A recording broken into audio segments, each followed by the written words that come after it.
Welcome to Indie Battles, the series where we pit characters from different indie games against one another to see who would win. Each game will get to choose 3 different characters to represent them in a Pokemon-style battle to see which game's team reigns supreme. Now, let's introduce our teams and take a look at each character's abilities and powers. In the red corner, we have none other than Team Cherry's Hollow Knight. The first member of Team Hollow Knight is, of course, the main character of the game, the Knight. Created by the Pale King from a mysterious and powerful substance known simply as the Void, the Knight was designed to be a vessel to contain the radiance and the infection it was spreading. To achieve this goal, the Knight was designed to have no mind to think, no will to break, and no voice to cry suffering. This was to ensure the radiance, once trapped inside, had no way of influencing the Knight and escaping its confines. Although whether this was entirely achieved is up for debate. Being a vessel born of both Void and a higher being like the Pale King gives them access to a range of different abilities and powers. For starters, the Knight is able to gather and focus soul to cast powerful spells, as well as use it to heal any damage it receives. This does have a few limitations, however. To get the soul in the first place, the Knight must first land a strike on an enemy. On top of this, while casting a spell is near instantaneous, focusing to heal leaves the Knight stationary and vulnerable to being interrupted. The Knight is also proficient in the use of a nail, the Hollow Knight equivalent of a sword. This allows it to attack with rapid strikes as well as charge up powerful nail arts. The Knight is equipped with an array of different items, from a Shade Cloak that allows it to dash, giving it brief immunity to damage, to its Monarch Wings that allow double jumping, as well as other items that give it the ability to climb walls, grant immunity to acid, and even access creatures' thoughts. The Knight also has access to various charms. These are medallion-like objects that can grant various abilities and enhancements, everything from durability and damage, to nail range, and even the ability to summon various companions, just to name a few. As we've touched on above, the Knight was created to be hollow and have no mind or will. And while this is imperfect, it does still mean the Knight is all but immune to most forms of attack that relies on manipulating the mind or triggering a reaction from the Knight. And last but not least, the Knight, along with most other characters from Hollow Knight, use their masks as protection. This is a hard outer shell that makes them more resilient than most flesh bags from other games. So what does this mean for our fight? Well, we'll be giving the Knight 3 special abilities, the first of which is called Hollow. This will prevent the Knight's stats being lowered, as well as making it immune to any psychic or mental-based attacks. The second ability is Hard Shell. This will prevent the Knight taking any critical hits. The Knight's final ability is called Charmed. This allows the Knight to have multiple hold items as long as they're charms.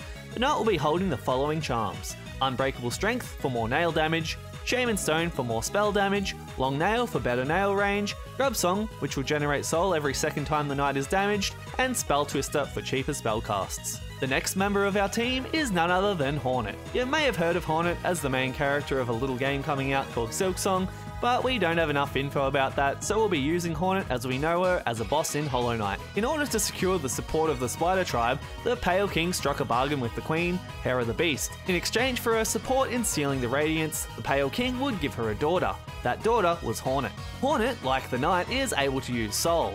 However, unlike the Knight, Hornet's soul is linked inseparably to her silk. This means she uses it in a less direct way than the Knight does. For example, she can create a storm of silk around her, dealing damage to anything caught within, use it to set up spike traps to hinder movement, or even use it to recall any thrown weapons to attack in unexpected directions. On top of these skills, she is also proficient with her needle. This is essentially a longer version of the nail the Knight uses, specialised for use with her silk.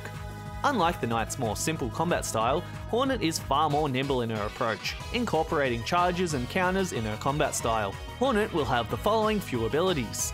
Ability 1 is Weaver's Web. This cuts the speed of opponents when she enters battle. Ability 2 is Arena Trap. This will prevent opponents from switching out or fleeing. And the last member of Team Hollow Knight is, well, Hollow Knight. The Hollow Knight is a fully matured vessel and personally selected by the Pale King to house the Radiance, sealing it inside. Unfortunately for the King, the Hollow Knight ended up being an imperfect vessel, over time allowing the Radiance's influence to seep out and continue infecting the Kingdom of Hallownest. The Hollow Knight continues to fight the Radiance's influence when it can, however, for the most part it has been heavily corrupted. Due to the Hollow Knight's corruption, the Hollow Knight seems to have lost its ability to focus soul, at least in any way the Knight does.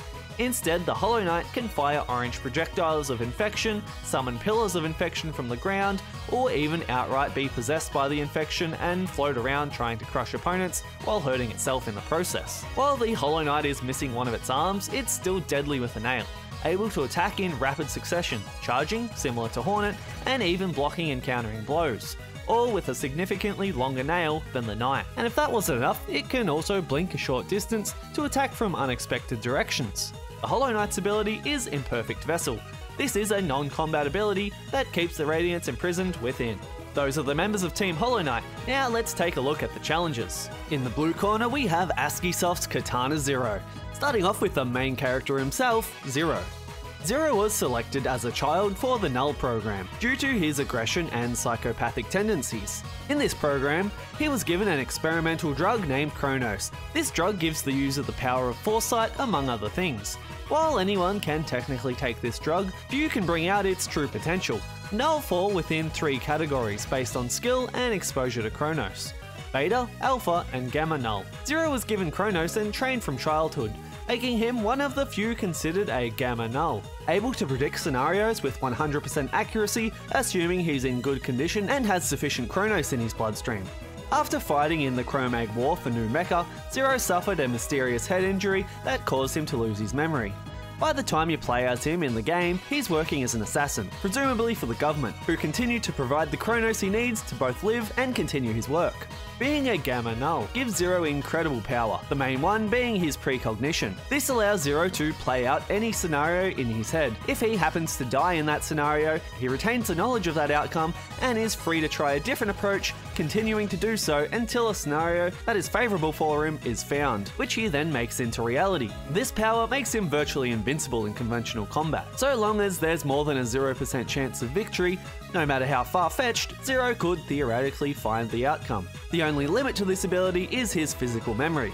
Zero can only plan out a certain duration worth of actions before it's too much, and he needs to find an alternate method. He can somewhat circumvent this by splitting up scenarios into smaller sections, planning some out, then executing, then planning the next bit out, and so on, essentially making himself checkpoints. Chronos also allows Zero to slow his perception of time, allowing him to perform insane feats such as deflecting bullets with his sword and giving him a huge advantage in any combat scenario. But it's not all borrowed power from a drug. Even without Chronos, Zero has honed his skills to an almost inhuman peak, able to deflect bullets consistently even without his time-slowing abilities, and easily dispatching enemies with his trusty katana. And last of all, when range is needed, Zero is able to throw objects such as pots, knives, and statues extremely fast, and with enough power to kill an ordinary human, oftentimes picking up things mid-roll to avoid danger at the same time. Despite all this, Zero is rather fragile, being killed instantly by almost any injury, but due to his ability to avoid damage, it's not often a problem. Zero is the walking embodiment of just don't get hit. Zero's special ability for the battle is Precognition. This grants Zero immunity to all conventional attacks, as well as allowing him to move first if he chooses to do so. And now we move on to the second member of the team, V. V is a Russian gangster who has experience with fighting Null, claiming to have killed 6 by the time you meet him in Katana Zero. Although it's likely the Null V killed were in a lower category than Zero, it's still nonetheless an extremely impressive feat. V is a sadistic character that enjoys killing and torture. He's also prone to losing his temper, often making him even more dangerous. V is also extremely durable. Not even 7 shots from a Null sniper was enough to stop him, and he effortlessly tanks many slashes from Zero that would kill regular enemies in a single stroke. V's main weapon is his brute strength, which he augments with steel gauntlets. With these he can land heavy blows with his fists, and if he happens to block an attack, he'll often follow up by outright tossing the opponent to the ground. And while he may not be the fastest character generally, he is capable of short bursts of speed as he rushes his opponent, although this particular move can often be taken advantage of. While he's right at home at close range, he also has no problem being at distance with his gold-plated pistol, but taking a hit from this will certainly do some damage to most opponents. V's special ability is Temper. This will boost V's damage if he gets below 50% health. V's second special ability is Toughness. This allows V to endure a hit that would have otherwise killed him. And last but not least for Team Katana Zero, we have the Psychiatrist. The Psychiatrist is Zero's handler and responsible for administering Zero's Chronos, as well as giving him his assassination targets. For the most part, the Psychiatrist is just an ordinary man. That is, of course, unless you annoy him enough throughout the game to trigger his secret boss fight. At one of the final segments of the game, Zero gets tired of being used and deceived, finally snapping and killing the Psychiatrist. Normally he goes down pretty easily, but with the secret fight triggered, the Psych instead pulls out his own combat drug and fights back. This unnamed drug is different to Chronos, and allows the Psychiatrist to manipulate and attack an opponent's mind. So while the Psychiatrist may appear to be doing a lot of flashy moves, in reality it's all happening within the victim's mind. While battling in the Mindscape, the Psychiatrist can control all sorts of things and has a range of different abilities available to him. He can fly, become invisible, create illusory clones, fire off energy balls, summon stone hands to restrain, explode heads, appear as some kind of Eldritch horror monster, and just generally mess with his opponent's perception of reality, disorienting and confusing them. The Psychiatrist's special ability is Illusion. This will increase his ability to evade attacks. And now, with all the combatants' abilities laid out before us, let's get this battle started.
Now let's take a closer look and analyse how the battle played out. The fight started with V taking on Hornet. This fight is extremely close. Hornet is an exceptional fighter and would normally wipe the floor against your standard human, but V, despite having no special powers, is as tough as they come, and has already proven his strength by dispatching some lower class null soldiers in his own universe, giving him a bit of experience with fighting highly skilled opponents. If these two characters traded blow for blow, V would most likely come out on top, pulling ahead with his brute strength and durability. However, unfortunately for V, Hornet is a lot more agile and was able to evade a key attack from V. Although he did cling to life to deliver one last devastating blow, Hornet was ultimately able to secure the victory. Once V fell, it was all up to the Psychiatrist to try to finish her off. While Hornet was still the faster of the two, the Psych managed to trick Hornet with his illusions, and return fire with an attack of his own, sending Hornet on her way. With Hornet down, it was time for the Knight to show us what it can do. And unfortunately for the Psychiatrist, the Knight is a natural counter to him. All of the Psychiatrist's formidable powers occur within the target's own mind, and since the Knight has, and I quote from the game, no mind to think, it renders all of the Psych's powers completely useless. Yes, in the lore, the Knight is probably not perfectly hollow, however, in the case of the Hollow Knight, it took a literal god quite a while to be able to exert its influence, so it makes sense that the Psychiatrist would struggle to influence the Knight within the span of a battle, especially since he wouldn't be accustomed to interacting with a non-human mind. So, struggle as he may, the Psychiatrist eventually went down with the Knight unfazed, and even better, fully charged with soul for a showdown between the two main characters of each game. As hard as the Knight walled the Psychiatrist, so too does Zero wall the Knight. With one of the most broken abilities in gaming, Zero's precognition ability allows him to foresee any attack and avoid it, essentially making him immune to anything the Knight can throw at him. But don't feel too bad if you're a Hollow Knight fan. What we don't see in this battle is all the failed attempts that Zero would have had to go through before finding the correct movements to allow him to get the victory. The Knight is a formidable foe, with many abilities and options at his disposal.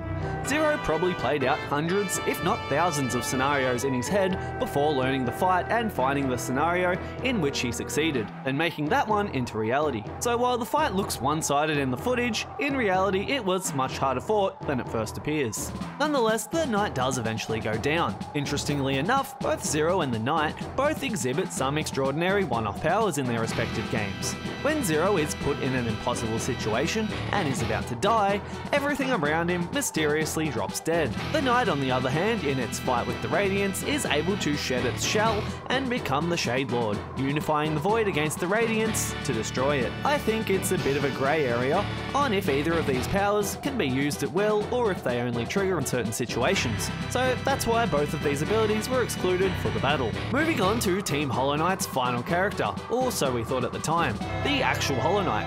This battle played out much the same as the previous, with the Hollow Knight making a fierce assault, but just not being able to hit Zero with anything due to his precognition. Zero again probably died in countless attempts before winning, but perhaps finding the win in a few less attempts due to having learned what characters from the Hollow Knight world are capable of from the previous battle. But just when we think it was all over, we of course get a surprise opponent in the Radiance. Since the Hollow Knight acts as the prison for the Radiance, naturally killing it destroys that prison and releases it. The Radiance causes a few issues for Zero. While Zero would have no problem physically defeating the Radiance given enough time, he could never kill her for good. The only thing that we know that can truly kill the Radiance is the Void. Zero has no way of knowing this, and even if he did, no way of utilising the Void for his own use. But even if Zero just kept beating the Radiance over and over, every time it reappeared, it wouldn't help with problem number 2, the infection. The Radiance spreads its influence through a plague that slowly infects victims' minds until they are essentially mindless husks. And this is where Zero comes undone. While Zero is nigh invincible to almost any conventional attack, he has one big weakness. Zero can only predict the future so far in time. If an enemy manages to doom him, be it through poison, disease, or any other slow-acting mechanism that can't be undone once set in motion, Zero won't be able to identify the threat and prevent it from happening. And this is exactly how the Radiance is able to slowly infect him and take him down. While Zero has been shown to defeat mental-based opponents such as the Psychiatrist before, the Radiance is on a whole other level. Eventually, the infection will assert dominance in his mind and fully take him over, thus securing the win for Team Hollow Knight. and probably dooming his world to become mindless husks. And there we have it, folks. Want to see how Hollow Knight or Katana Zero would fare against characters from other indie games? Let me know in the comments what game you'd like to see fight next, and I very well may choose your suggestion for the next episode. And if you'd like to support more episodes like this, consider becoming a member, where you'll get exclusive access to our members-only Discord channels, where you'll receive updates on what I'm working on next. Or feel free to just join the Discord and say hi, link below. Thanks for watching, and I'll see you in the next one.